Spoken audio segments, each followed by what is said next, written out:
The photograph captured a moment of pure childhood joy. A young girl, perhaps 5 years old, stood in a sunlit park clutching three colorful balloons, red, yellow, and blue, their strings wrapped tightly around her small fingers. Her dress was pristine white lace, her hair tied with an elaborate bow, her smile radiant against the sepia-toned backdrop of a summer afternoon. The image, dated August 1935, had been purchased at an estate sale in Charleston, South Carolina, filed among hundreds of anonymous Depression-era photographs. For decades, it sat unremarkable in a private collection until photographer and historical preservationist Dr. Claire Bennett acquired it in March 2024. When she examined the photograph under magnification, preparing it for digital archiving, she noticed something that transformed this image of happiness into evidence of profound tragedy. A detail so heartbreaking, it had been overlooked for 89 years. The following story is a work of realistic fiction inspired by true historical events regarding childhood illness, medical practices in the 1930s, and the emotional power of family photographs during times of loss. Dr. Claire Bennett had devoted 20 years to preserving historical photographs, specializing in the Depression era. Her collection included over 10,000 images, breadlines, dust bowls, migrant families, children in orphanages. But something about this particular photograph stopped her cold. The quality was exceptional for 1935. Someone had used professional equipment, likely a Leica or Contax, and the composition was deliberate, careful, almost reverential. The girl stood centered in a Charleston park, identifiable by the distinctive fountain barely visible in the soft focus background. Magnolia trees framed the scene, their leaves catching afternoon light in a way that suggested late summer. The girl herself was dressed far too formally for a casual park visit. Her white lace dress looked expensive, hand-embroidered with delicate patterns. Her shoes were polished black patent leather, the kind reserved for special occasions. Her hair had been carefully curled and tied with an enormous white bow that matched her dress perfectly. But it was her expression that made Claire pause. The smile was there, bright, genuine, reaching her eyes.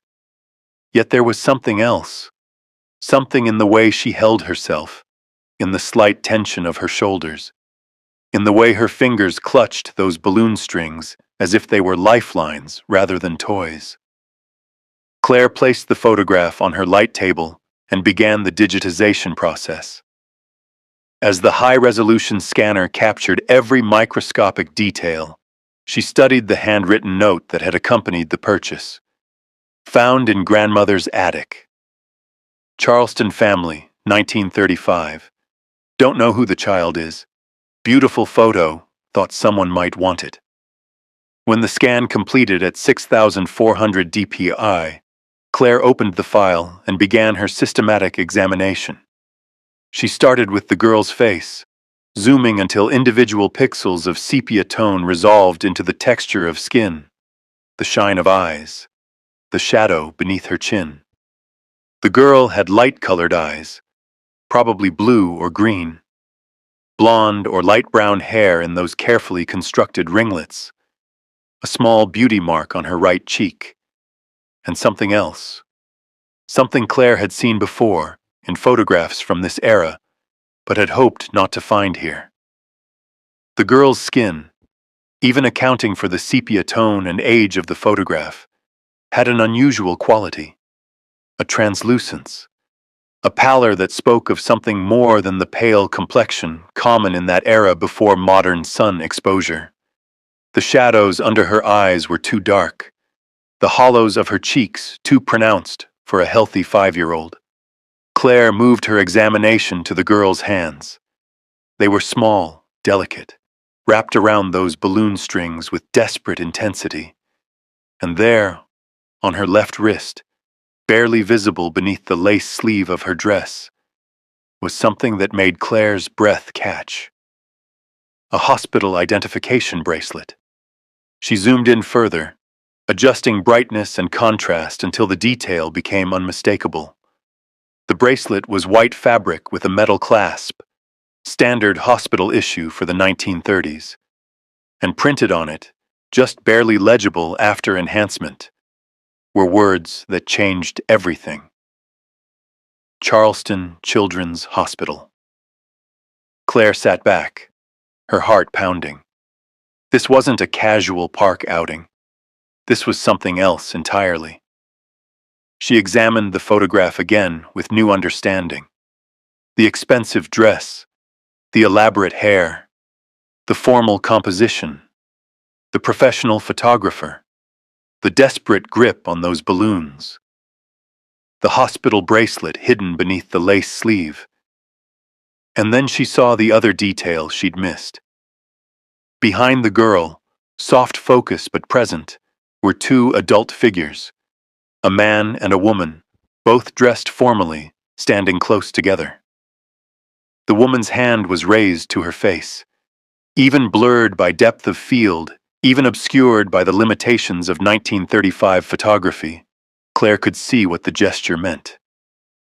The woman was crying. This wasn't a photograph of a happy day in the park. This was a photograph of a goodbye, a final memory being captured before something inevitable, something unbearable. The balloons weren't toys. They were props in a carefully staged attempt to create one last image of childhood joy before that childhood ended. Claire needed to know who this little girl was. She needed to know what happened. And she needed to understand why someone had gone to such lengths to capture this moment. The answer would break her heart. Claire began with the only solid lead she had: Charleston Children's Hospital, August 1935. She contacted the Medical University of South Carolina, which now maintained the historical records of the old hospital, explaining that she was researching a photograph for a historical preservation project. The archivist, Dr. Michael Torres, was immediately intrigued. "We have admission records from that era," he said. "Though they're incomplete, many were lost in a fire in the 1950s. What exactly are you looking for?" A young girl, approximately 5 years old, admitted sometime around August 1935. Blonde or light brown hair. The photograph suggests she might have been seriously ill. There was a long pause. That could describe quite a few patients, unfortunately. 1935 was... It was a difficult time. The Depression. Childhood diseases we can prevent now. Let me search the surviving records. 3 days later, Dr. Torres called back. "I found something. Actually, I found several possibilities, but one in particular outs your time frame and description. Her name was Catherine Rose Thornton, born February 1930, which would make her 5 years old in August 1935. Admitted to Charleston Children's Hospital on August 3, 1935. Claire's hands trembled as she wrote down the information. What was her diagnosis? Another pause. Acute lymphoblastic leukemia. Back then, they just called it childhood blood cancer. There was no treatment. The median survival after diagnosis was about 6 weeks. 6 weeks. Claire looked at the photograph again, at the little girl clutching her balloons, smiling bravely for the camera. When did she die? September 18, 1935. She was 5 years and 7 months old. The hospital records note that her parents, James and Helen Thornton, spent every day at her bedside. There's a note here from one of the nurses. Paper rustled in the background. Mr. and Mrs. Thornton arranged for a photographer to take portraits of Catherine during her last good days. They wanted to remember her happy, not suffering. The pictures were taken at Hampton Park on August 20, 1935, during a brief remission when she was strong enough to leave the hospital for a few hours. August 20, 1935, 17 days after admission, 29 days before her death. Claire's vision blurred with tears. Do you know what happened to the family? I found some additional information through census records and obituaries.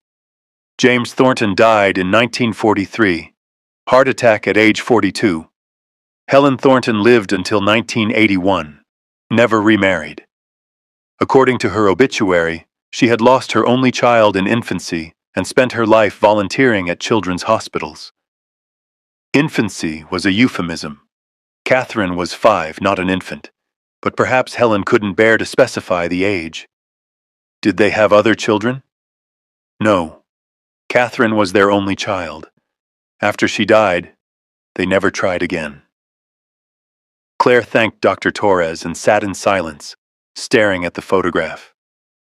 She now understood everything. The expensive dress, parents sparing no cost to make their daughter's last photographs perfect. The elaborate hair, a mother spending hours creating beautiful curls for a child who would soon be too weak to sit up. The balloons, bright, cheerful, a desperate attempt to create normalcy when everything was falling apart. And the hospital bracelet, hidden beneath the lace sleeve but present nonetheless, a reminder that this day of freedom was temporary, that the hospital was waiting. That time was running out. But there was still something Claire didn't understand. The photograph was exceptionally well preserved, professionally processed, carefully stored for nearly 90 years. Yet it had ended up in an estate sale, separated from any identifying information, sold to a stranger. How had Catherine's final portrait been lost by the family that had commissioned it? What had happened to the Thorntons' collection of memories? And were there other photographs from that day? Other images of Catherine's last good afternoon in the park? Claire expanded her search. What she would discover would reveal not just one family's tragedy, but a love so deep it had shaped 60 years of one woman's life. Claire found Helen Thornton's story in the archives of Charleston's Historical Society, not in official documents, but in the memories preserved by the organizations where Helen had volunteered for 4 decades. Helen Palmer married James Thornton in 1928. Catherine was born 2 years later, in February 1930, during the early months of the Great Depression. Despite economic hardship, the family was happy. Catherine was, according to every account Claire found, an exceptionally bright and affectionate child. In July 1935, Catherine began experiencing symptoms: exhaustion, bruising, recurring fevers. By early August, the diagnosis was confirmed: acute lymphoblastic leukemia. In 1935, it was a death sentence.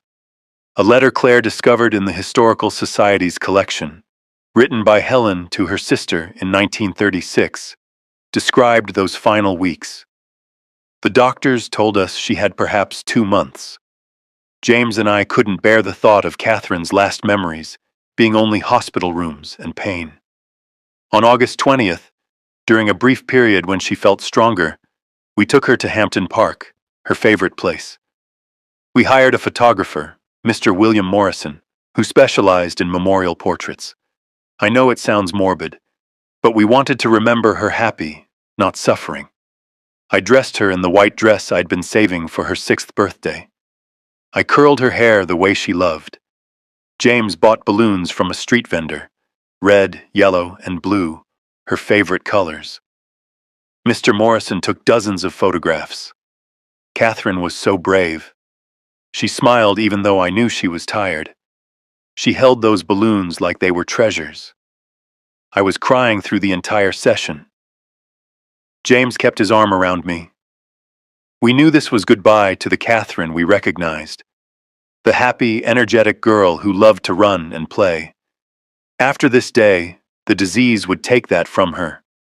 We had the photographs developed and framed. They hung in Catherine's hospital room until the end.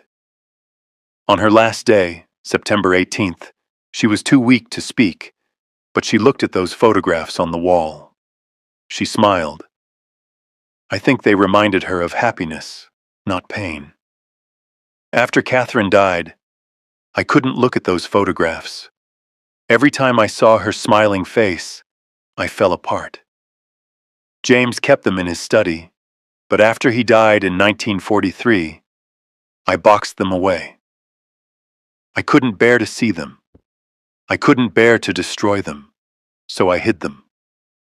I made Catherine a promise on the day she died. I promised I would help other children. I couldn't save my daughter, but perhaps I could honor her memory by helping children who could be saved. I began volunteering at Charleston Children's Hospital the week after her funeral. I've been there ever since. Claire discovered that Helen Thornton had volunteered at Charleston Children's Hospital for 43 years, from 1935 until her retirement in 1978 at age 70. She had organized toy drives, fundraised for new equipment, sat with sick children whose parents couldn't afford to miss work, and mentored young nurses. A 1975 newspaper article profiled her. Mrs. Helen Thornton has dedicated her life to Charleston's sick children.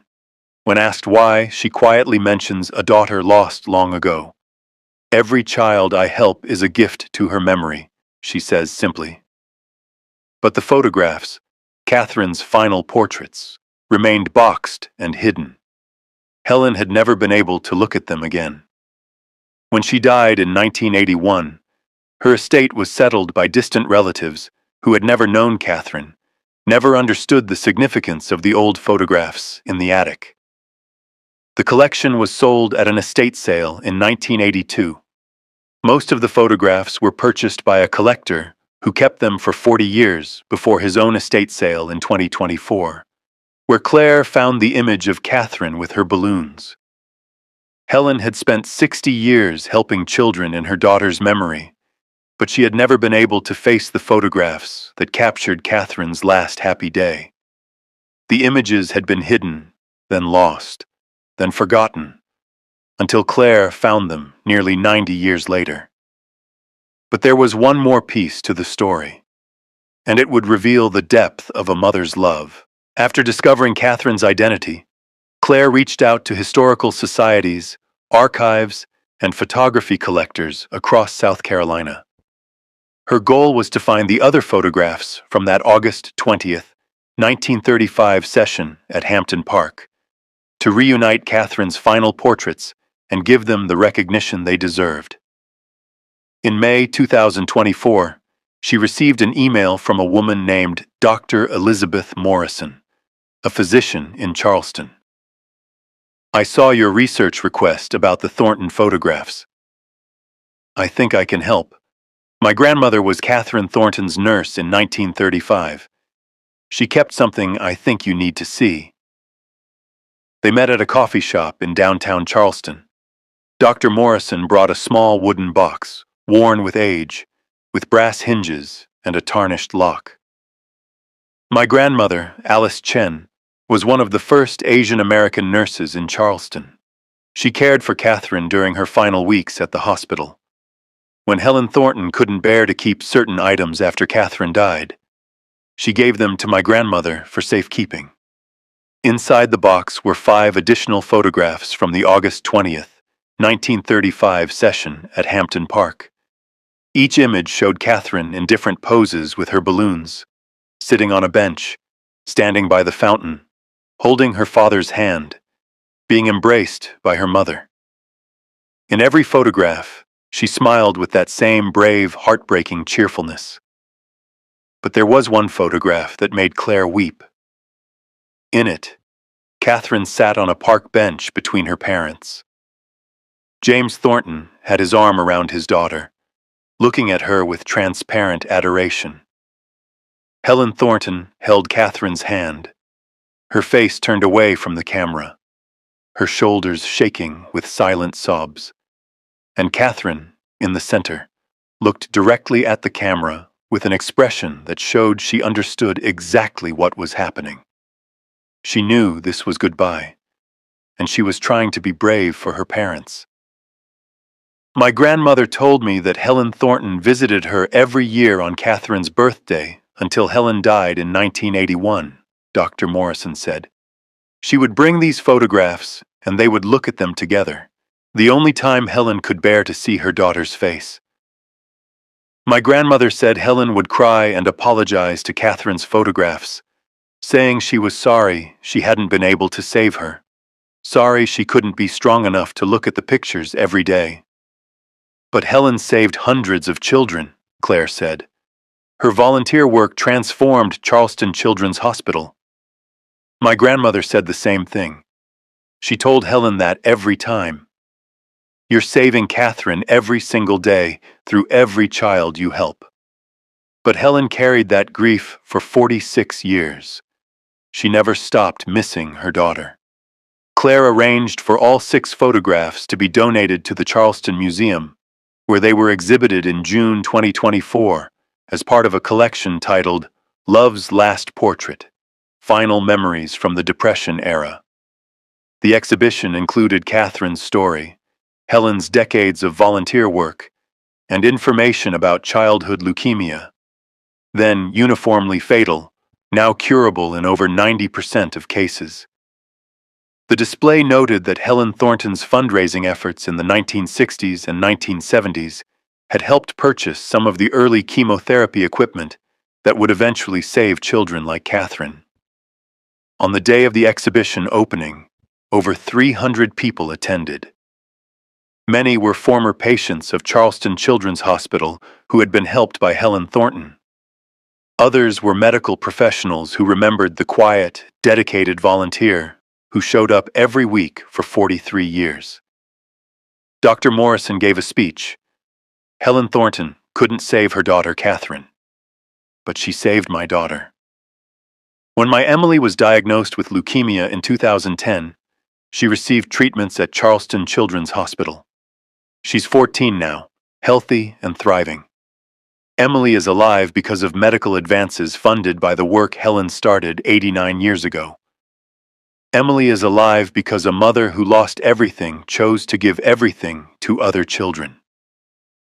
The photograph of Catherine with her balloons, smiling bravely on her last good day, hung in the center of the exhibition, and beneath it, a plaque read, Catherine Rose Thornton, 1930 to 1935.